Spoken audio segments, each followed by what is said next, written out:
What's going on, everyone? Welcome back to another exciting episode of Attacker Productions. Today I, Bancorft, bring you on another deck profile. Not just any deck profile, but a blast from the past and one I really did enjoy, Future Gohan. Before we get into the profile, like always, just buttons down below. Feel free to click them, they're there for a reason. So, I played this deck like 2 weeks ago at the shop.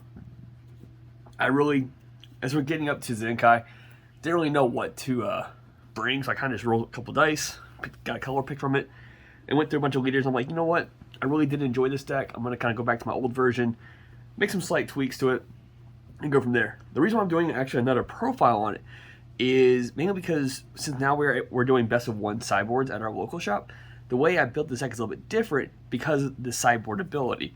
So kind of do a quick rundown of the cards, reason why, and then maybe why I didn't select certain cards to be added to this deck. So the leader, when this card attacks, draw 1, burst 3. When one of your yellow battle cards with the blocker skill is KO'd, draw 2 cards. Then add cards from your life to your hand. So you have 6 life left. Flip this card over. Or if you have 4 less life, you may draw 1, switch one of your energies to active mode, and flip this card over.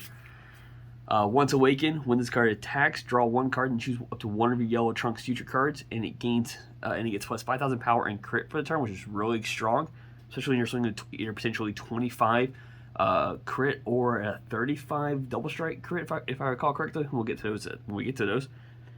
Secondary auto, choose one of your mono yellow Trunks future cards. When your opponent attacks, you switch the chosen card to active mode, and it gets plus 6,000 power for the turn, and you negate the skill for the turn as well. That turnaround makes the Trunk either 26 or even 36 for blocker purposes. And with that from your opponent, like when they're swinging, they're going to have to waste resources just to get rid of that Trunks. But sometimes you have key cards that can stop your Trunks from being KO'd. So, we'll go into the actual overall engine. There's not really an ideal turn 1 play. Most of your plays start with turn 2. So we got Son Goku, Desperate Last Stand. It's a blocker. What makes this Gohan so great for this deck is that when your leader card is yellow Son Gohan Future, when this card is removed from your battle area by an opponent's skill or activates its blocker skill, you put up to one yellow Trunks future card energy cost of 1 from your deck. Then you shuffle your deck afterwards, which your target obviously is Warrior of Hope Trunks, and this auto is when one of your yellow Son Gohan future cards KO'd by an opponent's attack or removed from the battle area by one of their skills, you put up to 1 future Trunks card energy cost of 3 on top of this card. Then you shuffle your deck afterwards. So pretty much ideally, if your opponent attacks, you go, okay, cool, I'm going to block. Early game, especially on turn 2, most times your opponent's leader is only 10k. So it doesn't matter what they do from this point on. You activate blocker, you establish the Trunks, and now when he is KO'd at the end of the battle, Trunks' auto will proc, and then you get to go to the 3 drops. There's another way to kind of go off of this. We do play 2 of them, but it's the 1-drop Gohan. So it kind of gives you 6 options of seeing the Gohan, which works with the Trunks.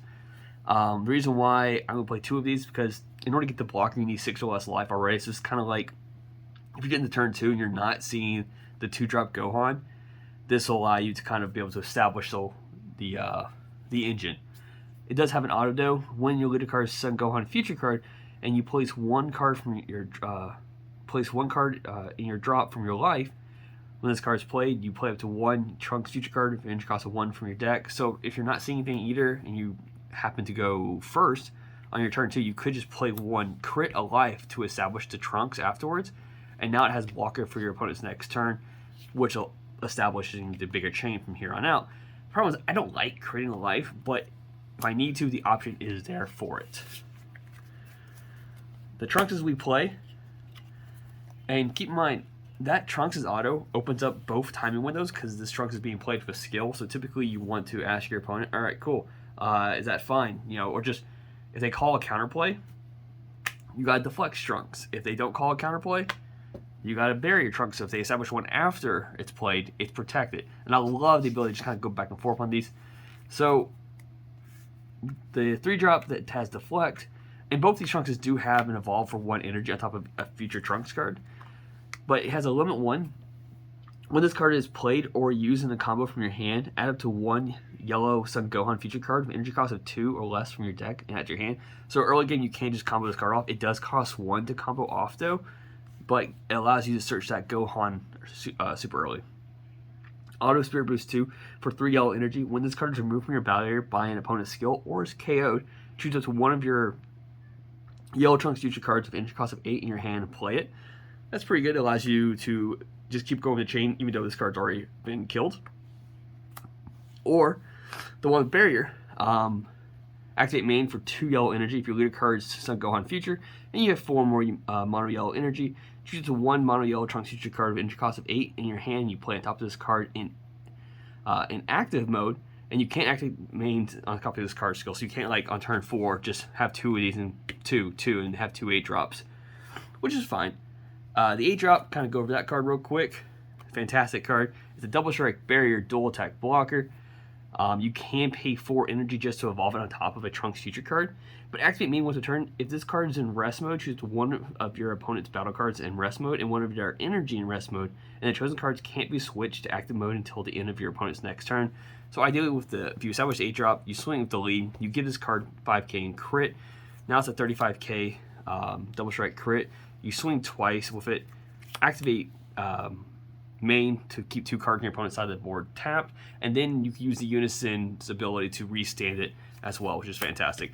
Now I want to go over another Trunks, and the reason why I didn't incorporate this Trunks. So in set 16 we did get another Trunks card which has barrier blocker, and it's great, so it will come and play fantastic if your opponent doesn't activate a counterplay. The reason why I didn't do it, yes, it does have a draw 1 when it evolves from a Trunks Future of energy cost of 1.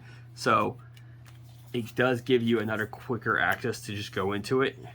And similar to all the other ones, they all cost 1, and but this one will give you a draw for it. What I don't like about this card is that the auto, which is the key thing about this card, when your opponent plays a card, a battle card or a Unison, you can tap it. But your leader has to be Trunks Future. Unfortunately, the leader here is Gohan, and that's why I kind of opted not adding this card to the deck overall. Like I said, I do see the ability for paying 1 to draw 1, but ultimately, if I'm playing that card, I want to use its effect, and I cannot use that effect with this particular leader. Next 2 cards are more Spirit Boost type cards. So Son Gohan Spirit Boost. If it's your turn, when this card is played from your hand, choose to one of your opponent's skillless battle cards in rest mode and you KO it. Activate main for 1 yellow energy. If your leader card is mono yellow and you place this card in its owner's drop, you play up to 1 yellow Trunks future card with energy cost of 3 from your deck to protect afterwards. This has to be on the board to establish that effect because it doesn't specify from the hand. And then it has activate battles for Spirit Boost 1 for 1 yellow energy. You play this card from your hand. So if it's early on with the Unison as well, you could just pay 1, play it, swing, and then activate main, pay the other yellow to play a 3 drop. From there, you're protected. And the Unison we go off of, which actually works really well with the Spirit Boost part of the deck, is the Piccolo from the expansion as well. Auto once a turn when this card, when you activate blocker skill on one of your yellow battle cards, you add a marker to this card, so it kind of keeps itself alive a bit longer. It does balance out the fact that it's only 11k. Auto, when you remove a marker from this card using Spirit Boost skill, choose one of your opponent's battle cards with energy cost greater than the current energy, indicate its skills for the turn, which works really well if you were to establish this using the Spirit Boost, because on play, it will KO a skillless battle card. So, boom, boom. For +1, activate main, choose up to one of your yellow battle cards, and you switch to active mode at the start of your opponent's next main phase. So pretty much your targets obviously are just the Trunks blockers, so that way you can swing with them and immediately get to reestablish them afterwards. And because typically it's a +1 on my turn, it's always going to be a +1 on my opponent's turn, so a +2 Unison. It typically will stay alive, so I did tech in 2 of the new Gohan Z Fighters just because it's really good. It's a draw 1, or it's potentially a triple attack that boosts your leader by 5k and itself 5k until the end of your opponent's next turn. So, and it, depending on if there's more Unisons, the auto will only probably trigger 1 card, because typically you're only having probably 1 in the deck unless I discard 1 for any reason. So,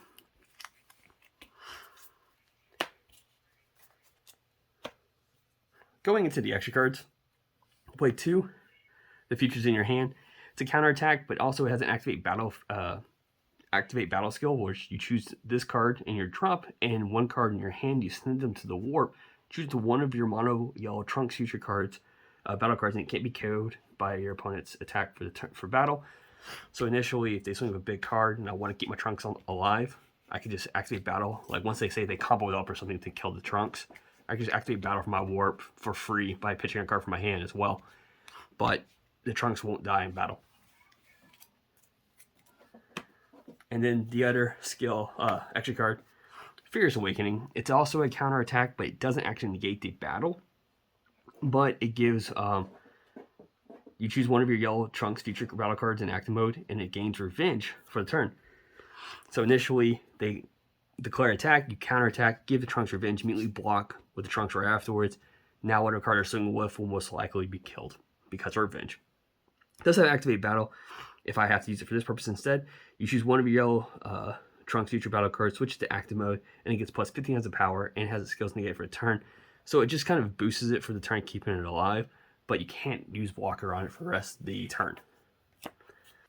If my opponent has a big board, because this gives the Trunks in active mode revenge for the turn, comboing off Zarbons during my opponent's turn will cause that same Trunks to be restood, and it's just another blocker revenge, and it makes your opponent decide, do you want to continue swinging with your battle cards, knowing that if you want to get rid of this card, you're going to get rid of whatever card you're swinging with as well.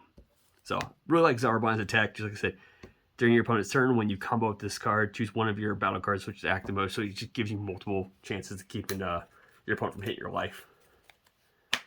Because it's yellow, we do play Power of Super Saiyan.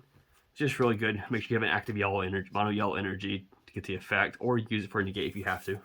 2 Realm of the Gods Black Kamehamehas. Activate battle has multiple purposes, so either choose up to one of your battle cards, one of your cards, it gets plus 10,000 power for the battle.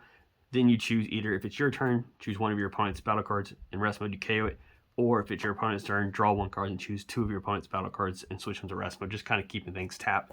Speaking of things being in rest mode, 2 Prideful Transformations, because we do want to establish a unison, but I don't want this to be overall a clog, so if I see it, it's great. The card coming in on my opponent's turn, or even my turn potentially, comes in rest mode instead. And it's a blocker. 3 Mecha Freezes, just because it's yellow and you just want to slow your opponent down their attacks. And if we tap a card, or sorry, if they tap a card because of one of our skills, but we can establish Poutine from here on out. If they play a card skill or activate counter, I can tap a card. If my opponent has a way of kind of dealing with my board, we have a couple recovery plays, starting with Hasty Dispatch Dispo. It just allows you to bring back one of the 1-drops, either the Trunks or the Gohan blocker. Now, if you use the Gohan blocker, the Dispo won't... it has its skills negated, so you can't use its auto to bring a Trunks to board. But you can bring a Trunks and then immediately pay 2 for a Gohan and then immediately pass your turn. That way you have a Gohan ready to go and you're pulling a Trunks from your drop instead. Also, 1 Piccolo Trusted Ally. This has come in handy before. It establishes pretty much 4 blockers during your opponent's turn, which is fantastic. Sorry, 3 blockers. But you play Piccolo. Piccolo will immediately play a Son Gohan card, which costs a 2 from your deck or your hand. Then you shuffle deck if you look through it, obviously. But then that's potentially 2 blockers right there. You activate the Trunks block to search for a Trunk. You activate the Gohan blocker to search for the 1-drop Trunks, and you can just start the whole chain all over again. And I think it's really worth for 3 energy. But it's one of those things, like, if I see it and I need it, great. If I see it and I don't need it, it goes straight to the energy. More extra cards. 2 Reinforcement Army. 2 Final Flash. Super combos. 3 Krillin moments before comeback. And then we do play the Secret Rare Piccolo and Son Gohan Newfound Might, just because it's just a really good super combo that initially, if I recall correctly, draws you 2. When this card is played or attacks, you draw 1 card, then choose to one of your opponent's unison or battle cards, which is rest mode. So initially, it just gives you a draw every time you swing with it, but on the turn it comes in play, it's going to get a draw as well. And if you establish to play and a swing on the same turn, it's fantastic. So when I built this deck this time around, I was able to kind of like go differently on numbers depending on what my opponent plays. So if I need to round out on Black Kamehameha, this is obviously the sideboard as well. I got it there. If I need an extra Poutine, I have it there. Since I'm tapping cards, Bergamo. And if you're playing into Unison-based deck, 2 Release from Evils, just because it can... if your leader's mono yellow, choose the attacking card, ignoring barrier, negate its skills for a turn. It can't be switched active mode, so it just stops them from swinging with it. If my opponent plays in a unique order, like they say they do a marker first, or they forget to do a marker, but they establish a battle card, I can counterplay to immediately blank the unison afterwards. 2 Piccolos, once again, just blanks the card coming to play. If I know if I'm playing against Bull or something like that, I have no problem paying 3 for this Goku instead. It makes them have to expend more resources or even potentially green. For super aggro decks, if I feel like my blockers may not be enough, I do play 2 Forbidden Powers and then top it off on the sideboard, Deborah, because sometimes people want to play hand control, and I don't like that. Even though I don't think this deck had a problem when I played hand control, but there's no quick ways of just searching for cards. So, but yeah, that's my new take on Future Gohan. Hope you all enjoy that, and if you have any comments, put them down there below. I'll do my best to try to answer them. Hit those buttons, they're there for a reason. And if you got this deck as well, you want to showcase it, just put it in the comments down below and I'll check it out. Like always, read your cards, know your plays, fluff out.